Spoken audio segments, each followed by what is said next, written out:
देवकुमारी र केशव पोखरेल 15 नाति 16 नातिनी 21 पनाती 15 पनातिनी 1 जनाती 3 जनातिनी लगायत लामी छाने परिवारसँग जोडिनुभएका सम्पूर्ण आफन्त तथा इष्टमित्रमा दुःख तथा शोक सहन गर्ने शक्ति प्राप्त होस् भनी गहिरो समवेदना प्रकट गर्दछौँ।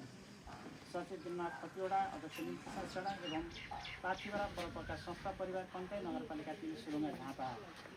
यस समवेदनालाई दिनुको लागि म परिवारजन हार्दिक अनुरोध गर्दछु।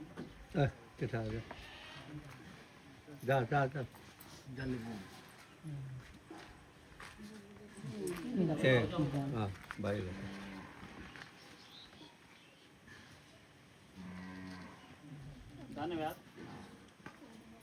यस सुन्दर नगरी कन्कै नगरपालिका वडा नम्बर 3बाट पाल्नुहुने नयाँ बस्तीबाट पाल्नुहुने पाथिभरा परोपकार संस्थाद्वारा सञ्चालित पाथिभरा कीर्तन मण्डलीका संस्थाका अध्यक्ष एवं मण्डलीका अध्यक्ष उपाध्यक्ष महासचिव कोषाध्यक्ष सहसचिव संयोजक लगायत मातृशक्तिहरू उपस्थित सबै पूर्व अध्यक्षज्यू शिक्षक शिक्षिका र अन्य सङ्घ संस्थामा आबद्ध हुनुहुने सबैलाई अब हाम्रो यो आजको यो 6औं दिनको दुःखद घडीमा उहाँबाट दिनभरिको कार्यलाई स्थगित गरेर एक दिनभरिको कार्य आफ्नो कार्यालयलाई व्यस्तलाई रोकेर पनि यहाँ आइदिनु भएकोमा हाम्रो यस प्रगति टोलमा दुःखद घटना घटेको हुँदा उहाँदेखि यहाँ आइपुगेर हामीलाई सान्त्वना दिने मलमपट्टि लगाइदिने छारी दिने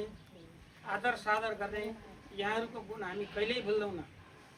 हामीलाई एउटा देउतै आए जस्तो पनि लागेको छ र यही सन्दर्भमा हजुरहरूले थोरैमा धेरै बुझिदिनु होला।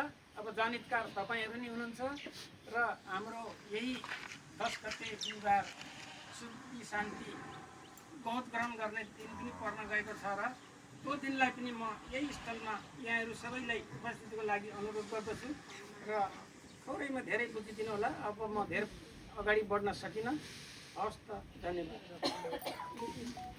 धन्यवाद। अब हाम्रो यो समवेदनाको कार्यक्रमको हामी अन्त्य चरणमा आइपुगेका छौँ र परिवारजनले माताजीको यो 10औं काजक्रिया चाहिँ आउँदो बिहिबार परेको र सम्भव भएसम्म संस्थागत रूपमा सबैजनालाई उपस्थितिका लागि पनि निमन्त्रणा गरिसक्नु भएको छ र हाम्रो अब यो कार्यक्रमको अन्त्यमा फेरि पनि माताको वैकुण्ठ गमनको कामना गर्दै यो परिवार दुःखमा रहनुभएका परिवारजनमा धैर्य धारण गर्ने शक्ति भगवान् परमेश्वर भगवान्ले प्रदान गर्नुहोस् भन्ने कामना गर्दै माताजीको तस्बिरमा पुष्पकेसरी अर्पण गरिदिनुका लागि म संस्थाका अध्यक्ष निवृत्तमान अध्यक्ष लगायत महानुभावहरूलाई अनुरोध गर्दै यो कार्यक्रम हाम्रो यो समवेदनाको कार्यक्रममा जानकारी हामी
छुट्यो भने पनि मान्छे आएकै छौँ होइन